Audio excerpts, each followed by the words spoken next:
Good morning, I'm Joe Domaleski, KI4ASK. And I'm Mary Catherine, KI4HHI. And today we're not going to talk about ham radio. We are here with the Georgia Orienteering Club at FDR State Park, and we're going to do an orienteering meet. Stay tuned and learn how to use map and compass to find your way in the woods. Okay, here's the starting line. You can see the starting banner. There's the check-in.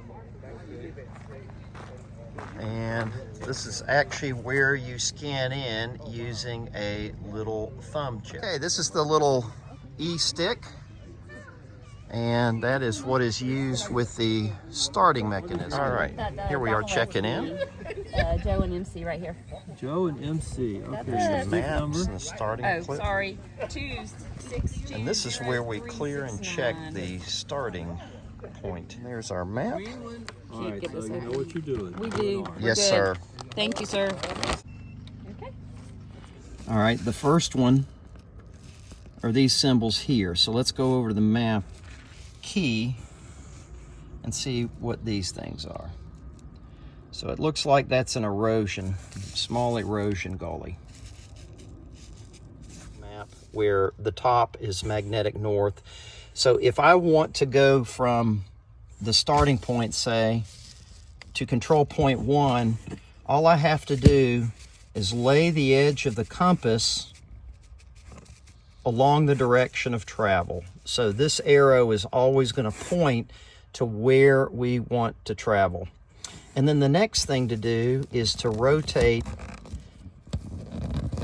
this bezel so that the lines inside the bezel are parallel to the lines on the map so that they're pointing north. So in this case, I kind of have it already in that direction. Now, if I want to head in that direction, all I do is rotate myself and the map with me so that the map kind of faces reality until the magnetic north arrow is inside the red there, and then that's the direction of travel. So I'm going to head that way. All right, here comes Mary Catherine. We're at the first checkpoint, 166. It's at the intersection of these two ditches.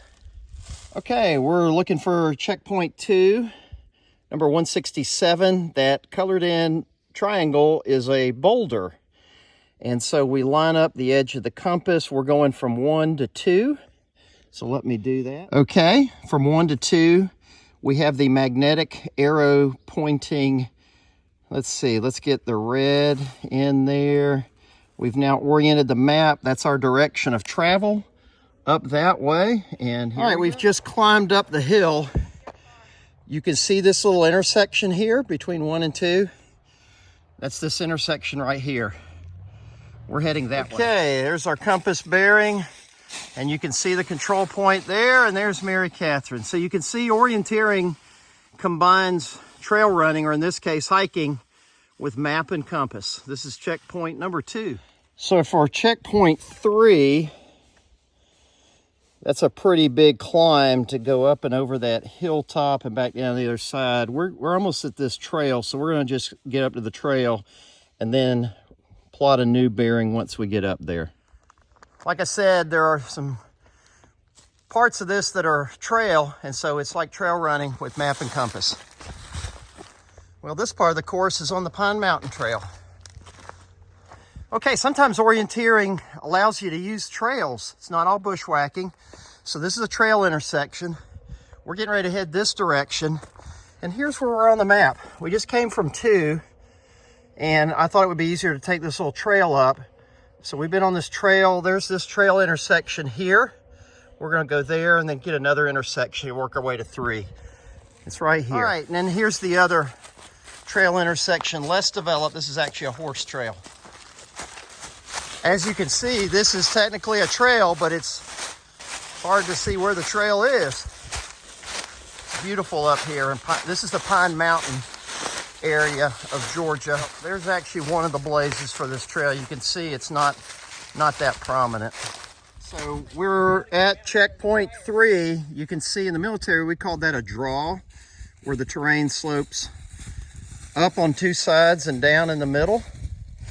And there it is. And you can see Mary Catherine's going to tag the control point, high ground to either side. So this is called a reentrant in orienteering and a draw in military land. So it doesn't happen often, but sometimes these courses take you by building. So we're on this trail here. You see that big building here. There's Mary Catherine, and that's the horse stables. And there's a little house over here. That is that square right there. And we're gonna take that road, and again, we're working our way over to 4. And we are right there. Hey, buddy. Hey. Come on. And we're going across this. You stay here, do your job, okay? So these are some horse trails here at Pine Mountain. Nice little stream here.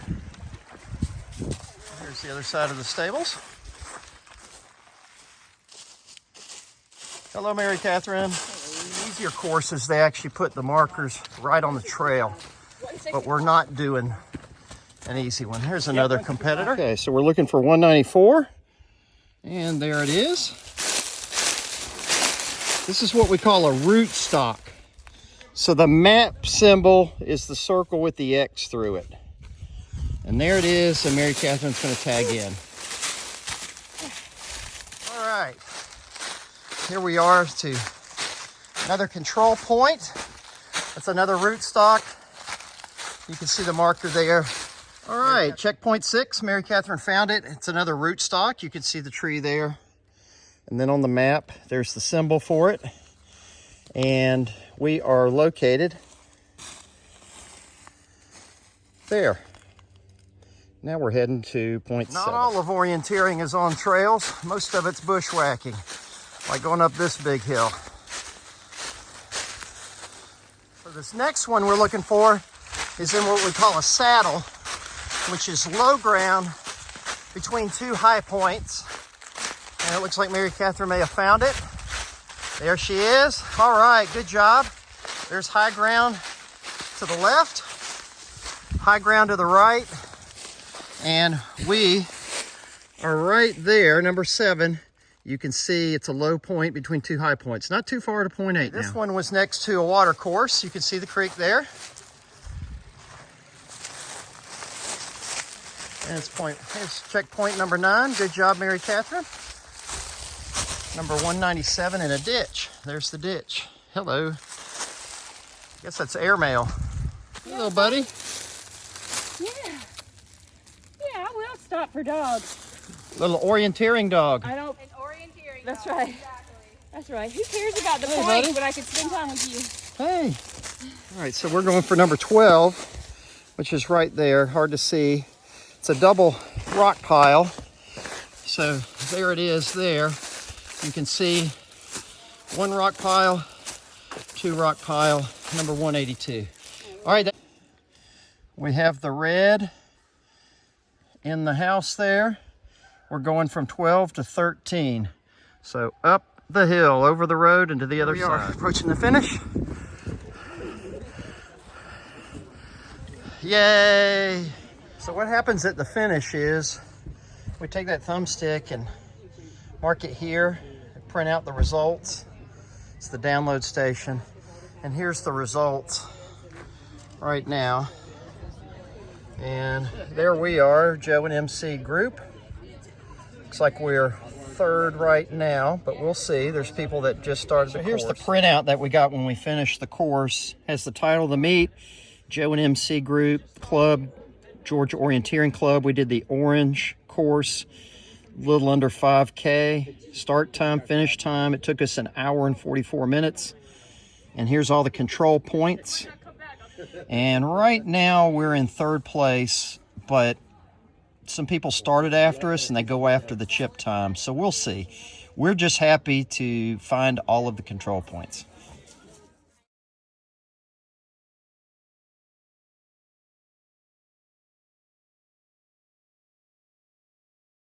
All right, so while we're out here, we always find fellow amateur radio operators. Look at that, ladies and gentlemen, a POTA sticker. And I'm here with Mika, who's going to take her test soon. We saw her out on the orienteering course. She was the one with the dog. Hello. Steele, say hi. Steele. Hey, buddy. Yeah. All right, so we're Once talking I a started little getting ham A's on radio that, I here. just went and took the test. An app that you can go through the questions. Yes. Learn through that. Yes. So what's Ken's call sign? Do you know? I'd have to look up. I don't Okay. remember off the top of my head. This is KI4ASK listening on the Pine Mountain repeater. Over. Good afternoon, Joe. It's Matt, AK4MK. How are you today? Hey Matt, it's Joe, KI4ASK. It was good to see you at the Aries meeting last weekend. Mary Catherine, KI4HHI, and I are at the horse stable area of FDR State Park here on Pine Mountain. We just finished an orienteering meet. We bumped into two young people that are getting ready to study and take and pass their amateur radio test, and I'm just demonstrating ham radio to them. Over. Well, that's excellent that you came across them while you were there. I hope they are studying and getting close to taking the test. They're welcome to join us at the Columbus Amateur Radio Club. They can check us out at W4CVY.org.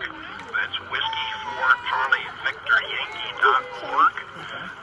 Right now we're talking on the Columbus area repeater system, which is the repeater you're on in Pine Mountain, the 146.625, and then we've also got the 442.100 and the 146.745 down here in Columbus that are full-time linked into that CARS system.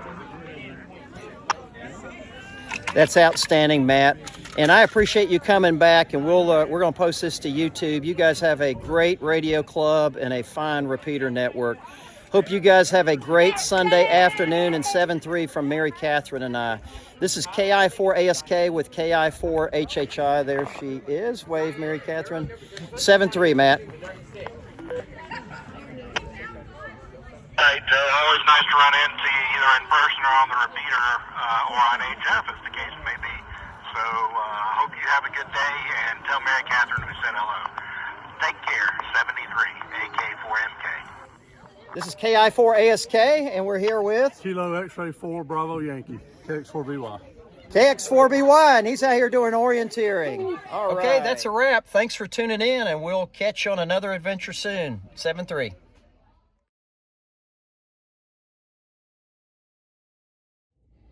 Okay, so I'm going to explain a little bit about how orienteering works. I am filming this segment after the meet because you don't actually get your map until the meet begins. They don't want you studying ahead of time. So this is the orienteering map. This direction is magnetic north, unlike a military map or other maps that is normally true north. This one's magnetic north, which simplifies things. This meet is at FDR State Park. This is the map legend. The scale of the map is 1 to 10,000, which makes the math a little bit easier. It's a very detail-oriented map. And the contour lines, which I'm going to talk about in a minute, are at 5 meters. So these lines here are contour intervals, and it shows you elevation changes. So this is going up. Every one of these lines is another 5 meters. And then this is kind of the top of the hill here. So the meet starts, see that symbol there with the triangle and the circle? That is the starting point. And then the job in orienteering is they give you this map, and you have to find your way in order to each of these control points. There's number 1, number 2, number 3, and so forth. This particular course is an orange. You can see it on the map. That's an intermediate level. The entire course distance is around 5 kilometers if you did it perfectly. I think my GPS showed it was about 4.5 miles of actual walking that Mary Catherine and I did. And then down here, this is some detail about the different control points. So this is February 2023, and then in order, here are the control points. That's the number of the control point. It's actually labeled on the control point, so you know you're at the right one. And then these symbols give you some indication of what you're looking for and some characteristics of it. So there are 13 of these in all, And let me show you a couple other features on this map. You can see, and this won't be a map reading course, but a couple features there. The blue is water, you know, that's a road, the heavy lines there. You can see some dashed lines, which are trails. You can see different markers here that indicate the thickness of the terrain. A trail here. This is some of the trails that we were actually on, and so forth. High ground, that's a hilltop, and a few other features that are here. This was a horse stable, and it's a building, and this is a cleared area, as you can see there. So let's look at the map symbol chart. Okay, this is something I print out ahead of time just so that I have it in case I need to refer to it, because these symbols can kind of get confusing.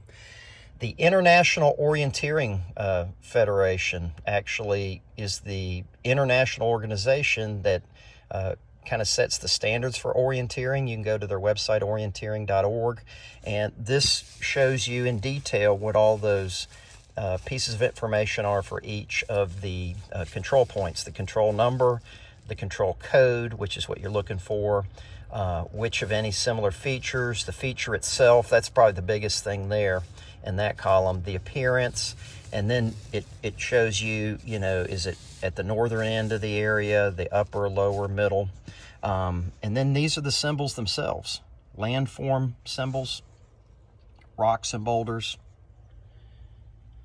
the appearance, where the flag is located at, water and marsh, vegetation, other information, and man-made features. So let's go over to the map, and you can see here, well, let's look at number 2 there. We've got this triangle which is filled in, and so if we want to know what that is, we go over here to the key. That's a boulder. So orienteering then is doing a little bit of terrain association, where you're actually looking at the surroundings, the map, and you're trying to associate terrain features with where you're at on the map and where you're going. But it also requires map and compass, and let me explain how that works. So for orienteering, most orienteers use a base plate compass. There's a lot of good YouTube videos on how this compass works. I don't want to get into all the fine print details, but let me hit the basics for you. That red line there always points to magnetic north, and so the map itself is always oriented on an orienteering map where the top is magnetic north.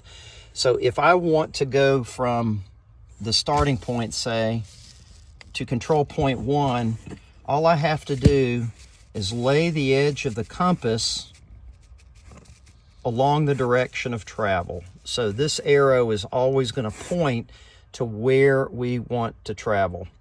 And then the next thing to do is to rotate this bezel so that the lines inside the bezel are parallel to the lines on the map so that they're pointing north. So in this case, I kind of have it already in that direction. Now, if I want to head in that direction, all I do is rotate myself and the map with me so that the map kind of faces reality until the magnetic north arrow is inside the red there, and then that's the direction of travel. So I'm going to head that way. Now, the other thing about this map is the scale.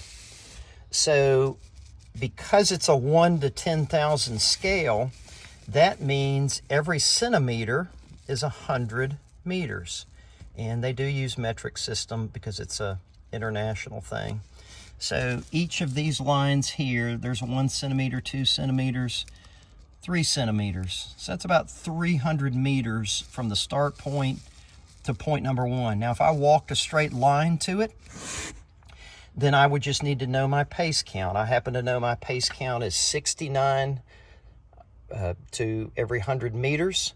And one way you can do that is go to a track or any other place that's measured out exactly, and then count every time your right or left foot hits the ground. So in my case, I counted every time my right foot hit the ground, and counted 69. Sometimes I'll round up to 70 for easier math. And so if I walk 69 or 70 paces, I know that's approximately 100 meters. Of course, the type of terrain will cause that to be a little different. You're walking uphill, you typically take shorter steps. You go downhill, longer steps, but that's kind of an average. So that's one way to do it, and that is actually taking a bearing, which is this direction here. We're not going to get into the actual degrees and bearings because those aren't really used as much in orienteering. It's more just general direction of travel and terrain association. Now, sometimes the fastest way to get to a point is not the straight line, but to use trails. So let's look at number 2 here. That was the boulder. And I want to go to number 3. I could just take a bearing, point my compass there, and then go straight that way. But I'd go up this hill and down and over here. But I can see that number 3 is really close to this trail here. So what we did instead, this was close to a trail too, is we just took the trail up here, went slightly northeast, went due south, and then just followed the trail around till we got to number 3. That was especially true between 3 and 4. That was a long distance. It would have been a big hill. So instead, you see this trail here. We just came down to the trail and we were able to take the trail down. We worked our way over to number 4, which was pretty close to this trail here. So orienteering requires not just athletic skill, because you can run the course or walk it. It is a timed event. But it also requires a little bit of thought process about where you're at, where you're going, and the fastest way to get there. It's a whole lot of fun. So this is the route that we took.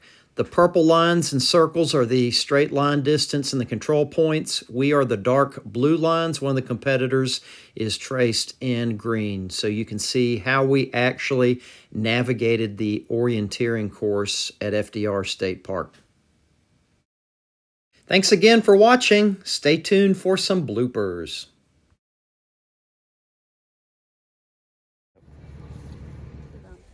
Starting clip. Sorry. 2, 6, And this is oriented the map. That's our direction of travel up that way. And here we go. The plan is to take the test.